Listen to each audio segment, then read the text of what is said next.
We start our adventure today Little Aturi Forest. My first safari. Whoa. Bumpy. Oh my, Irene. We're in the water. Alright, now here in the forest, all the animals are pretty shy and they have great camouflage skills, can blend in almost anywhere. But there is one coming up ahead of us to our right hand side. Now if you guys look in the upper left hand corner of this hill, you can just see that rear end sticking out from in between those bushes there. It kind of looks like a zebra. It's got those stripes. Now this animal is actually called an okapi. They weren't officially discovered until 1901. Oh, I'm sorry, the right hand side. I do apologize. Yeah, if I say the wrong side, do correct me, friends. I'm so sorry. Get a little turned around after a while. Now for those okapis, though, they do look like zebras. They're more closely related to giraffes, though, with a pretty similar facial structure and a tongue that is so long they can lick their own eyeballs. It's pretty gross. Yeah. Let's maybe go a little further in the forest, so let's see who else is out here today. And those stripes are important though, so that helps them blend in between the trees. A little more difficult for predators to see them. It's true for a lot of antelope species here. Ooh, actually, there's a couple bongos coming up to your left. So look over the side of these bushes over here by the rock wall, friends. This beautiful reddish-brown antelope you see down here. Oh my god! Look at him. Yeah, so these bongos, Oh, there's that one. They're known as the ghosts of the forest. They're very quiet. They have horns that kind of curl back at the end, helping them dive through the trees. They won't get tangled on the branches. Look at it over here, Mom. Here. I know. They'll kind of clump together below these bushes. And again, those stripes. Baby! Let's check one last area that we may start getting out of the forest here. Little baby. Let's see. There's a greater kudu. So to your left side, she is up on the hill in between those bushes. You can just see she's kind of a tan color looking out across at us. Oh, there she And is. she is one of the tallest antelopes in the world, actually. 55 inches at the shoulder and up to 750 pounds. Oh. Well, that's about it for the forest, though, guys. So we're going to go ahead and get out of here. We have a lot of reserve left to see, and I think next we may head down to the Safi River. So we're it's a great spot supposed to see animals. lions on this? What? Lions. Now, if you've not been down this way Lions and before, though, leopards and Safi is where a lot of Yes. Africa's most dangerous animals live. Hopefully see them before they see us. Let's see. Ooh, there's one. As we come over the top of this hill, look over to your right. In the very back corner there in the water, there's a hippo laying on its side below the trees. You might just see the top of it. Just taking a little nap. They spend their days in the water, can actually hold their breath for about 8 minutes at a time below the surface. Oh, I can't It's not the greatest get view, it. so let's see if we can find a few more hippos around the corner. I did, but my camera couldn't get it. Aw, it was a hippo. Let's see. Ooh, what's here? Yeah, there's one Right on the there! shoulder in this corner over here. Just hanging out. branch in the wind. Kind of begs the question, guys. What do you call a group of hippos? It's known as a bloat. Yeah, B-L-O-A-T. Pretty fitting. They can get up to 5,500 pounds fully grown. That's for all these white birds, though, on this island. These are pink-backed pelicans. They get their pink colors during mating season. Known for being colonial nesters, you'll find them in groups up to 500 pairs of them in the wild. Let's see if we can find a couple more hippos a little further down the river here. Whew, lots of vultures. Okay. Maybe we'll start getting out of the Safi River then, actually. Ooh, hello. I just took a picture of him. Yeah, let me get out. Ooh, actually, before we leave the Safi River, friends, down to your left, those are Nile crocodiles down there. Oh, there. Alligator farm. Nice and slow over the bridge over here. Yeah, make sure you are fully seated for me, guys. Yeah, at all times. Oh, there's You don't want one to be in falling the out of this bridge. water. These crocodiles have incredibly powerful jaws. They can bite down to the force of 2,000 pounds of pressure per square inch. So basically that means they can chop through the bones of any animal that crosses their path, and I'm really, really not liking the sound of that. So we're going to go ahead and get out of the Safi River. You know those are tiny, right? I think so. We're big going to they head to can my get. favority section of the reserve, and probably They can most get, of yours like, too, the twice as Serengeti big as grasslands, that. better known as the Can you Savannah. imagine? As we can find popular animals like Scary. That is elephants scary. and giraffes. So we'll see what we can find out here. Could get as big as this truck. Yeah. It's a Whoa. pretty different ecosystem. Now, savanna animals that live out here, they have to endure long seasons of drought. The water can be pretty hard to find, so they're forced to migrate. Giraffe. This area is known as the super highway of Africa. I already see some giraffes coming up ahead of us. Look to your right side. Just over the side of this hill over here. And we'll get a much better view of them in just a moment.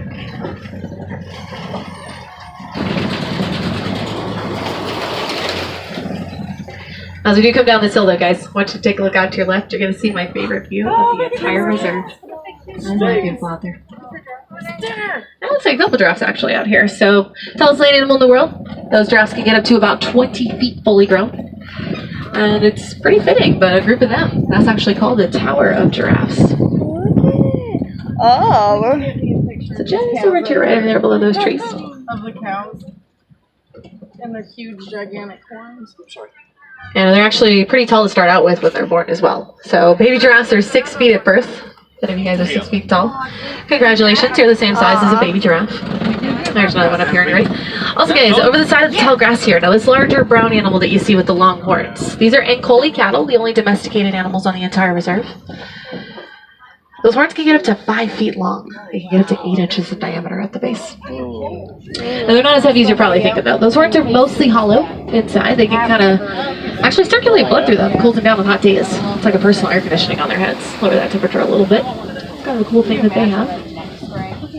Ooh, and then to your left there's a predator, a spotted hyena, guys, just in front of that cave over there. There's one sleeping below the cave too, actually. That's a coyote. It's a hyena.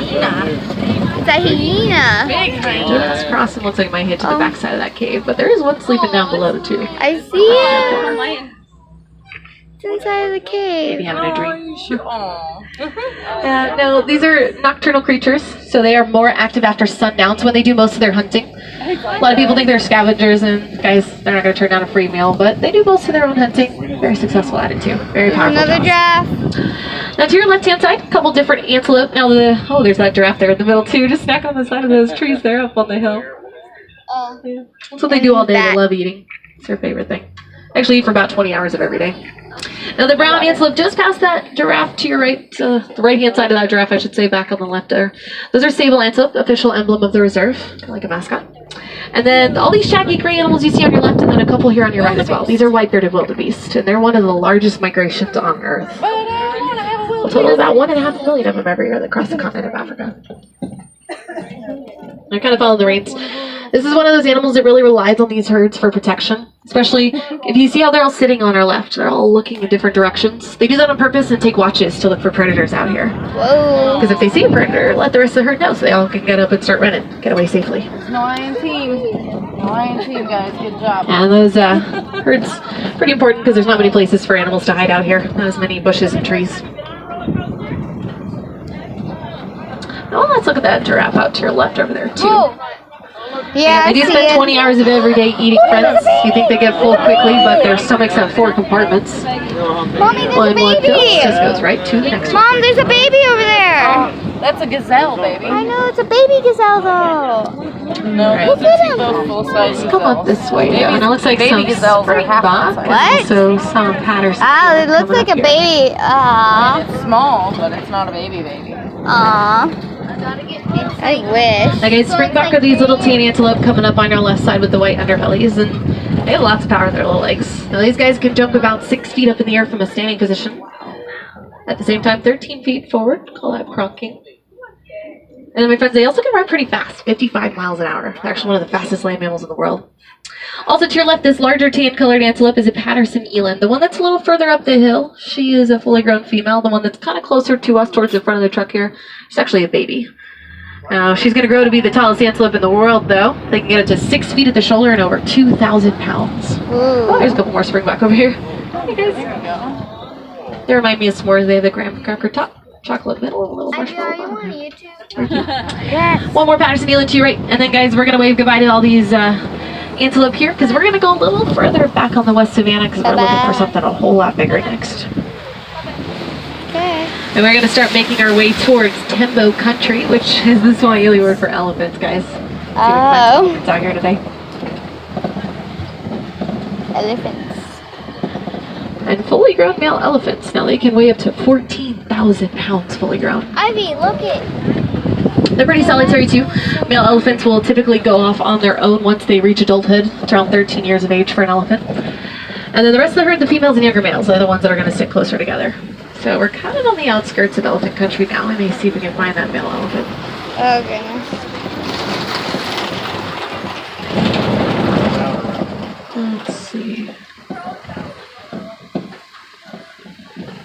Maybe head around the side of this watering hole. Oh, there's some monkeys to your left. If you guys look up on top of the rocks in the very back there, in between those bushes in the very back. Little brown monkey walking around. No, these are mandrills. Oh, there's the male just walking along the back wall up ahead of us. There he is, past these skinny trees. Mandrills are the largest monkey in Africa. They can get up to 100 pounds. At least for that male there. That bright coloration. And he is actually inspiration for Rafiki from The Lion King. Means friend in Swahili. A little itch. Alright, well, let's see if we can find those elephants. Go a little further though. Yeah, they have no shame out here. They'll do whatever they want, whenever they want. Alright, but guys, and let's see. Ooh. Actually. Alright, well, that's a little embarrassing. Guys, I'm so sorry. It looks like the road we normally take to Elephant Country has been closed over here. We got a lot of rain yesterday, so may wash away that road. That's okay. No worries. There is a detour we can take instead. Now, this detour is going to take us over kind of an old bridge, so we'll just go kind of slow, I guess. Be on the safe side.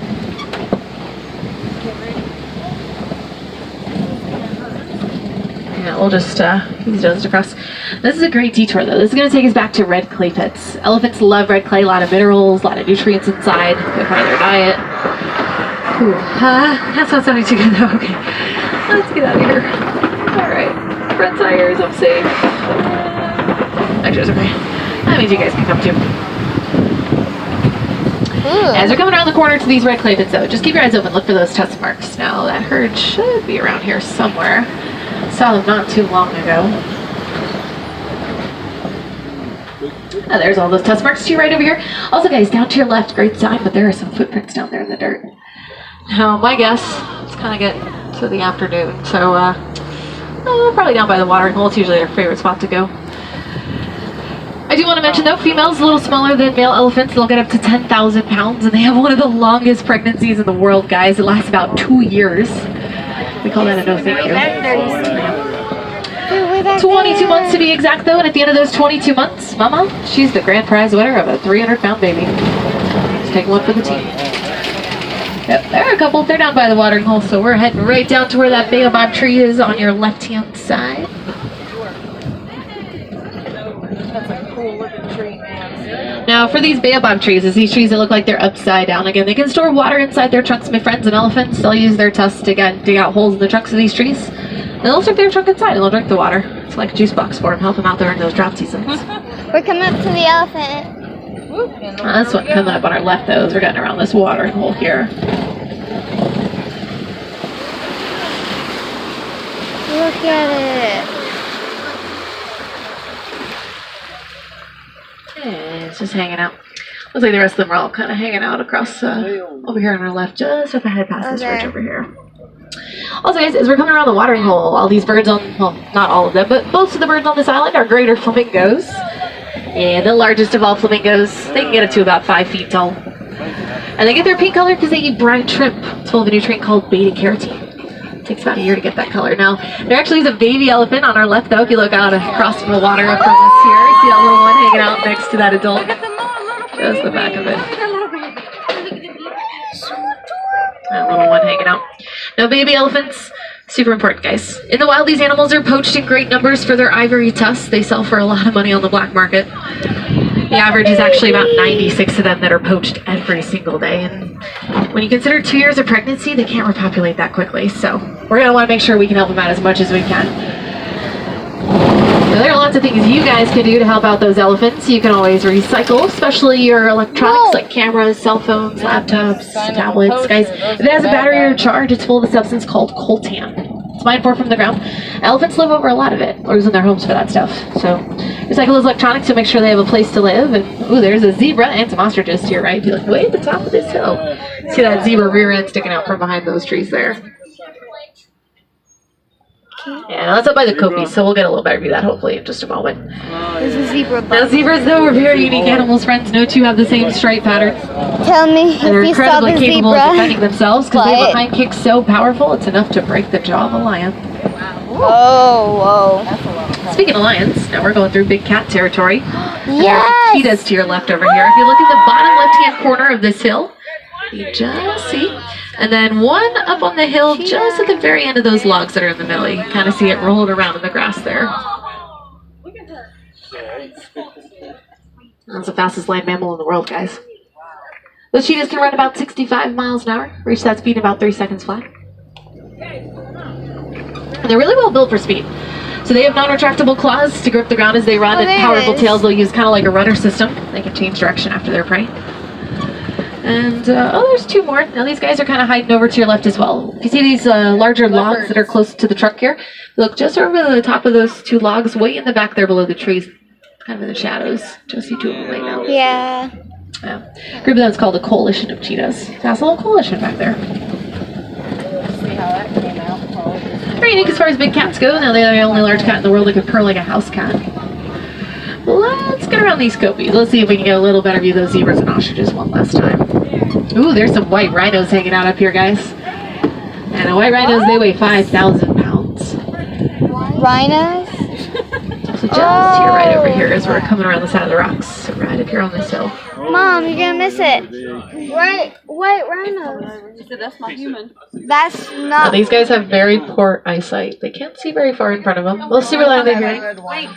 They can run about 30 to 35 miles an hour, so guys, they can't see very far. They crash and everything out here. That's why Group Zone's called a crash. Now, a little better view of those ostriches and zebras, though, to your right. The ostriches are kind of way in the back there past the trees in the middle. You can just see them. Two females. Actually, I think 3 females. Now, they can get up to 9 feet tall, those ostriches. Technically, they're birds, but cannot fly, and count your blessings, my friends, because can you imagine if they could? It would be terrifying. That would be kind of scary. Now, they can definitely make up for their lack of ability to fly, but they can run pretty fast, 40 miles an hour. Now, to your left over here, there are some warthogs to your left, though. If you guys look where this tree is straight out across in the middle here, it's behind that tree down on the ground, Oh, kind of there facing they away from are. us, but you can just see that tusk sticking up. Yeah, it is Pumbaa from the Lion King. Which doesn't mean warthog, it actually means foolish one in Swahili. It's a silly name. Yeah, relative to the domesticated pig, though, can run the same speed as the white rhinos can. Well, let's view these zebras and ostriches. Also, friends, to your right-hand side on the ground, there is a nest of ostrich eggs down there. If you look just below these trees, all kind of grouped together. 3 pounds each. They're pretty indestructible, too. Fully grown human can stand on those. They won't crack. They have thick shells. Very, very durable. Seems to be about it, though, for East Savannah. So, guys, we're going to get out of here. We're going to head through one last section of the reserve. Now, the last area we're heading into is called Magadi Glen. It's usually a little bit more quiet back here, a little more peaceful. It's a pretty important addition to the reserve, though. Now, as you guys have been heading through the park today, you might have heard about the Disney Conservation Fund. It's a great program we have if you want to give back. Whatever you donate, Disney matches. So if you give $1, they'll give $1 as well. Help us expand the reserve. This is the newest expansion, actually. And then also let's fund research in the wild. Disney works with programs all across the world. So if you're able to give back, I definitely would recommend you do so before you head out for the evening. And that antelope's in a hurry. Going up the hill there to your left, that is a scimitar horned oryx. It's an antelope from the desert regions of northern Africa. Can go 9 months a year without a single drop of water. Isn't that beautiful? And the reason they can go so long is because that white coat reflects sunlight, keeps them a little bit cooler. They actually don't start sweating until their body temperatures get over 115 degrees Fahrenheit. Now also, friends, to your right-hand side, 2 white birds down there by the water past those trees. Those are yellow-billed stork, and they're carnivorous. They will eat anything they can find that fits in that bill. Like fish, frogs, snakes, rodents, even songbirds. Oh. There's out here. There goes that scimitar. Alright, we're going to wave goodbye them. We're going to head to Magadi Glen, friends. We're going to head back to the warden's post. Same warden's post we picked you up from. One last thing, though. Now, as we head out of the reserve, we're really lucky. We saw lots of great animals out there today. We want to make sure we can see them for a long time, too. So, my friends, please, conservation does start with all of you. Give back as much as you can. You can recycle, you can donate, you can share any of those photos you took out there, share those with your friends and your family. And I ask you to do this because we do not inherit the earth from our parents. We are simply borrowing it from our children. And all those little things that you do today have a lasting impact on tomorrow. So please try to make it a positive impact. And if we work together, there is a brighter future just around the corner for the animals, for the environment, and for ourselves as well. We'll just do our part. So please try to do yours.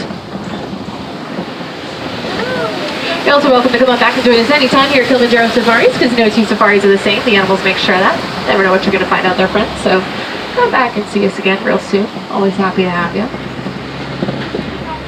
As we do approach our dock, though, we're going to be bypassing a few docks along the way. So, friends, I'm going to give them a quick call and make sure they have that dock ready for us. Sit back, relax. We'll be up there in just a few moments. That was cool. Post it on YouTube, please. All right. Now, if you are looking for more animals here at the park today, though, a couple different things you can do. Here in Africa, you can head on down to the Gorilla Falls Trail. And you'll find lots of different animals down there. You'll see lowland gorillas, naked mole rats, some meerkats, as well as okapis, hippos, zebras, monkeys. The trail does close at 7 o'clock, though, a little earlier than the rest of the park. So if it's something you're wanting to do today, I would recommend you get over there sooner rather than later. And pause here for just a second. Let these trucks get out of our way. And also, friends, if you want, you can see animals from a different part of the world. Over in Asia, next to Kali River Rapids, there's the Maharaja Jungle Trek, and you'll find birds, fruit bats, you'll see some Komodo dragons, and some tigers out there. Again, that trail does close at 7 o'clock, though, so make sure you get there sooner rather than later. I try to get them running, so.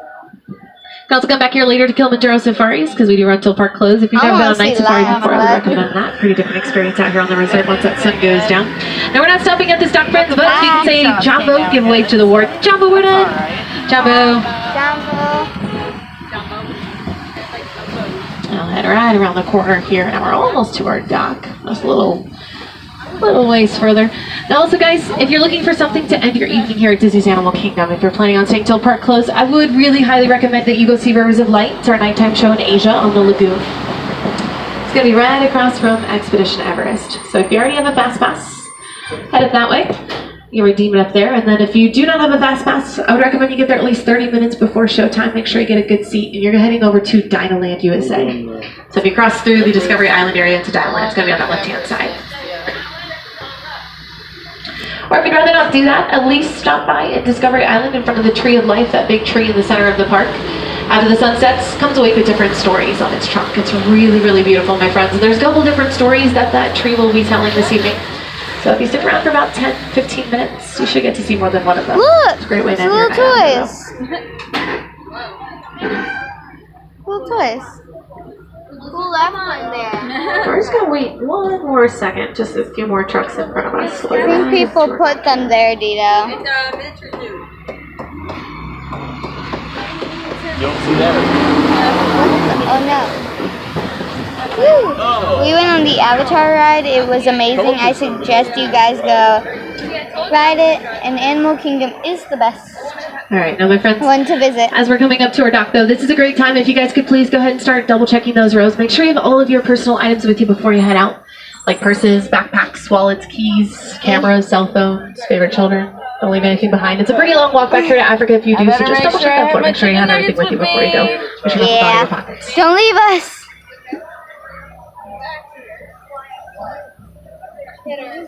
Sunglasses. I love you. Also, as we're going by, I know we're going to be bypassing these last two docks. These friends are about to go out on their safari adventure. So as we're going by, you can always wave at them, say Jumbo, hello in Swahili, or friends, you can also make silly faces at them. You're never going to see them again, so might as well take full advantage of that. I'm going to end the video here because I got a lot more to record. Bye.